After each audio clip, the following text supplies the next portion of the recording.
अस्सलाम वालेकुम मेरे समझदार पाकिस्तानियों। मेरा नाम रेहान तारिक है और आप मेरा यूट्यूब चैनल और फेसबुक पेज देख रहे हैं। करोड़ हा दरूद आका दो जहां नबी मेहरबान मोहम्मद मुस्तफ़ा सल्लल्लाहु अलैहि वसल्लम पर।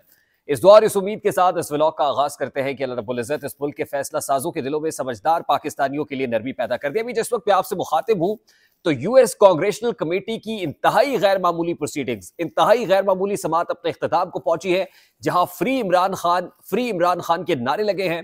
डोनाल्ड लू की जानिब से जब पाकिस्तान में अमरीकी मुदाखलत पर इनकार किया गया, यानी कहा गया कि कोई अमरीकी मुदाखलत नहीं थी, तो फिर डोनाल्ड लू मुखालिफ नारे ही ऐवान में लग गए।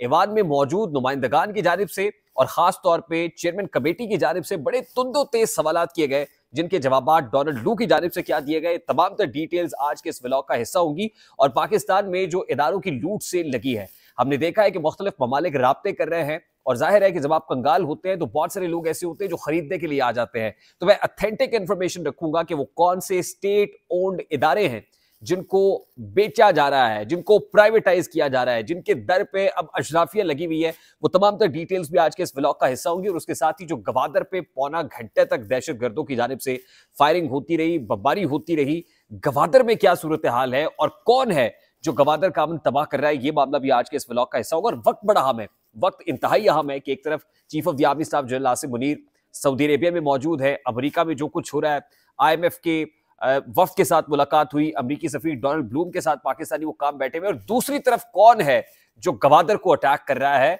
ताने बाने भी मिलाने की कोशिश करेंगे। लेकिन उससे पहले मैं इंतहाई अदब से आपसे रिक्वेस्ट करता हूं कि अगर आपने हमारा चैनल सब्सक्राइब नहीं किया तो चैनल को सब्सक्राइब कर ले। अगर वीडियो पसंद आए तो लाइक और शेयर करना इसलिए मत भूलिएगा कि इससे हमारा मैसेज तक पहुंचता है। और अगर बेल आइकन प्रेस करेंगे तो ऐसी बहुत सारी वीडियोस बर वक्त और तवातुर से आपकी निगाह से गुजरती रहेंगी। मेरे समझदार पाकिस्तानियों, फर्स्ट थिंग्स फर्स्ट, सबसे पहले तो डोनाल्ड ब्लूम की जो यूएस कांग्रेशनल कमेटी के सामने हाजिरी है उससे मुतालिक आपको बताते रहे। डोनाल्ड ब्लूम ने इस बात का एतराफ किया है कि इंसानी हुकूक की पायमाली हुई, इंटरनेट सर्विस की बंदिश, तमाम की मजम्मत करते हैं और वो कहते हैं कि इसकी तहकीकात होनी चाहिए। इलेक्शन डे पे 8 फरवरी को जो डिस्क्रिपेंसीज हुई उसका एतराफ किया गया है। और अमेरिका के जो assistant secretary of state Donald Bloom की जानिब से कांग्रेशनल कमेटी की जानिब ये कहा गया है कि तमाम तर मामलात का, डिस्क्रिपेंसीज का हिसाब होना चाहिए, तहकीकात होनी चाहिए। डोनाल्ड लू ने जो बात की है कि इलेक्शन में अच्छी बातें भी सामने आती हैं, मैं डोनाल्ड ब्लूम कह रहा हूं तो मुझे माफ कीजिएगा, डोनाल्ड लू हैं जो असिस्टेंट सेक्रेटरी ऑफ स्टेट है। और इमरान खान ये समझते हैं कि सारा किया धरा डोनाल्ड लू के उस साइफर से शुरू होता है। अच्छा, फिर उन्होंने जो रिटन स्टेटमेंट लिखा था और आज सुबह मैंने आपके सामने रखा था कि जिसमें इलेक्शन में कुछ अच्छी बातें भी सामने आई। वो कहते हैं 5000 से ज्यादा मुबस्सरीन ने इलेक्शन में हिस्सा लिया, पाकिस्तान अमेरिका का हम पार्टनर है, लेकिन इंसानी हुकूक की पायमाली हुई, इंटरनेट सर्विस की बंदिश हुई, सहाफियों को मारा पीटा गया, हिरासा किया गया, मुतादिद सियासतदानों को हिरासा किया गया। और फिर वो कहते हैं कि अमेरिका पाकिस्तान में मुस्तहकम इक्तसादियात को फरोग देने में अहम किरदार अदा करता है। हम पाकिस्तान की बरामदात के लिए भी सर फहरिस्त ममालिक में से एक हैं। हम इंफ्रास्ट्रक्चर में सबसे अहम सरमायाकारों में से एक रहे हैं। मंगला और तरबेला डैमों की तजदीद भी शामिल है। मैं इस बात पर बहुत क्लियर हूं कि यह सरासर झूठ है। जब पूछा गया कि भाई अमेरिका ने मुदाखलत की है पाकिस्तान में, वो कहते हैं ये दुरुस्त नहीं है। और हुकूमत पर इल्जाम लगाना, साइफर का इल्जाम झूठा था। पाकिस्तान के लोगों और उसकी खुद मुख्तारी का एहतराम करते हैं। अमेरिका में भारतीय सिखों के कत्ल की साजिश एक संजीदा मामला है। हम न्यूयॉर्क में इंडियन सिखों के कत्ल में भारत के मुलव्विस होने के हवाले से भारतीय हुक्काम से मुद्दे को उठा चुके हैं और उनसे मुतालबा किया कि इस मामले को शफाफ तहकीकात की जाए।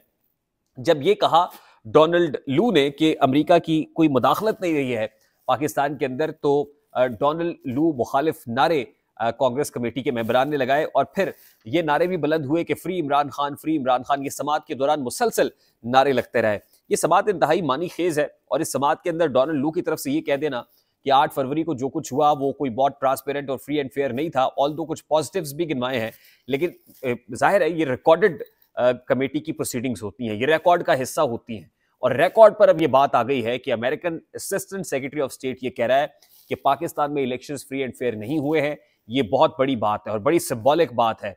और जाहिर है पाकिस्तान तहरीक इंसाफ के पास एक बहुत बड़ा नैरेटिव आज इस कांग्रेशनल कमेटी की प्रोसीडिंग्स के बाद मिल जाएगा, जिसपे वो ये कह सकेंगे कि रिकॉर्डेड ये स्टेटमेंट है, ऑन रिकॉर्ड है इतने बड़े हाईएस्ट फोरम के ऊपर, कि अमेरिका ये कह रहा है कि पाकिस्तान में जो कुछ हुआ है उसके अंदर बेज़ाब्तगियां मौजूद है। और फिर आज ही जब इमरान खान साहब ने सुप्रीम कोर्ट ऑफ पाकिस्तान के दर पे दस्तक दी है कि आम इंतखाबात से मुतालिक जुडिशल कमीशन बनाया जाए, जुडिशल प्रॉब होनी चाहिए, तो यकीनन उस स्टांस को भी ये प्रोसीडिंग्स जो है वो तगड़ा करेंगी।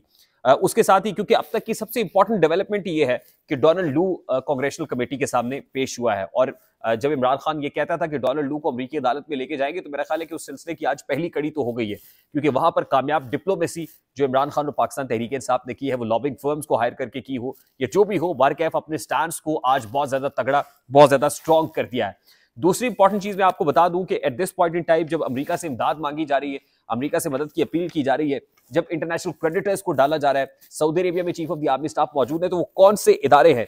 ये ऑनगोइंग प्राइवेटाइजेशन प्रोग्राम जो हुकूमत पाकिस्तान की वेबसाइट के ऊपर है, उसमें जो इदारे मेंशन हैं जहां लूट से लगी हुई है, मैं वन बाय वन आपको गिनवा देता हूं। रियल एस्टेट सेक्टर के अंदर सबसे पहले तो services international hotel Lahore, number 2 Jinnah convention centre Islamabad, number 3 PIA इल रूजवेल्ट होटल, पीआईए का जो रूजवेल्ट होटल है न्यूयॉर्क के अंदर, और उसके बाद sale of properties owned controlled by the federal government. Real estate की ये इंतहाई कीमती प्रॉपर्टीज है, ये जो 4 मैंने आपको गिनवाई हैं, जो प्राइवेटाइजेशन के इस प्रोग्राम का हिस्सा है। Number 2 aviation sector, aviation sector में Pakistan international airlines top of the line है। फाइनेंस सेक्टर के अंदर यानी फाइनेंशियल सेक्टर के अंदर Pakistan reinsurance corporation limited, state life insurance corporation limited, housing building finance corporation और फर्स्ट वुमेन बैंक लिमिटेड, ये financial जो सेक्टर है उसके अंदर उस डोमेन में प्राइवेटाइजेशन के लिए मौजूद फहरिस्त है। इंडस्ट्रियल सेक्टर के अंदर जनाब सिंध इंजीनियरिंग लिमिटेड SCL और पाकिस्तान इंजीनियरिंग कंपनी पेको, इसकी प्राइवेटाइजेशन इस लिस्ट में शामिल है। एनर्जी सेक्टर के अंदर तकरीबन 1223 मेगावाट का बलोकी पावर प्लांट प्राइवेटाइज किया जा रहा है। 1230 मेगावाट का हवेली बहादुर पावर प्लांट प्राइवेटाइज होगा। गुड्डू पावर प्लांट है, फिर नंदीपुर पावर प्लांट है, फैसलाबाद इलेक्ट्रिक सप्लाई कंपनी यानी फेस्को है, इस्लामाबाद इलेक्ट्रिक सप्लाई कंपनी यानी आयस्को है, Lahore electric supply company LESCO है, इसी तरह से मुल्तान इलेक्ट्रिक पावर कंपनी मेपको है, और उसके साथ Peshawar electric supply company, Hyderabad electric supply company और कोयटा इलेक्ट्रिक सप्लाई कंपनी भी इसका हिस्सा है। उसके साथ मैं आपको बता दूं कि मैंने आपको अर्लियर बताया था कि सऊदी अरेबिया की जो सऊदी अरामको है वो शेल को खरीदने में दिलचस्पी जाहिर कर चुकी ऑलरेडी। यूएई जो है पाकिस्तान की कराची पोर्ट के टर्मिनल 1 से टर्मिनल 6 को ऑलरेडी खरीद चुकी है, और उसके अलावा बहुत सारे ऐसे सेगमेंट्स हैं जिसपे खलीजी ममालिक भी नजर रखे हुए हैं, और चाइना तो ऑलरेडी नजरें जमाए हुए as far as our ports are concern. तो चाइना तो डेट ट्रैप डिप्लोमेसी को आगे बढ़ाते हुए उसको ओन करने की भरपूर कोशिश और काविश करेगा। तीसरी इंपॉर्टेंट चीज यह है कि जब ये सब कुछ हो रहा है तो ऐसे में जो हमारा दुश्मन है वो भी ताक लगाए बैठा है, यानी हमें ना सिर्फ अंदर से बहुत खतरात लाक है बल्कि बाहर से भी खतरा लाक है। गवादर पोर्ट के ऊपर जो हमला हुआ है, पौना घंटा तक ये हमला दहशतगर्दों की जानिब से ये जारी रहा, दूर दूर तक फायरिंग की आवाजें, और फिर 8 छोटे जो इस हवाले से धमाके हैं वो भी सुने गए, और आसपास के इलाकों में शदीद खौफ और हरास फैल गया। तमाम सिक्योरिटी फोर्सेस की जानिब से जो जवाबी कार्रवाई की गई उसमें बताया गया कि 8 दहशतगर्द ऐसे हैं जो न्यूट्रलाइज हुए हैं, जिनको जहन्नुम वासिल किया गया है। और फिर वफाकी वज़ीर दाखिला मोहसिन रजा नकवी साहब ने भी इस ना सिर्फ साने की मजम्मत की है, इस हादसे की मजम्मत की है, बल्कि स्ट्रांगली रीइटरेट किया है इस अज़्म को कि सिक्योरिटी फोर्सेस जो है जाफिशानी से काम करेंगी और दहशतगर्दों को ठिकाने लगाया जाएगा। तो this is what is happening at the moment. बहुत सारी डेवलपिंग स्टोरीज है, इंशाल्लाह जैसी डेवलप होती हैं लेकर आपकी खिदमत में हाजिर होंगे।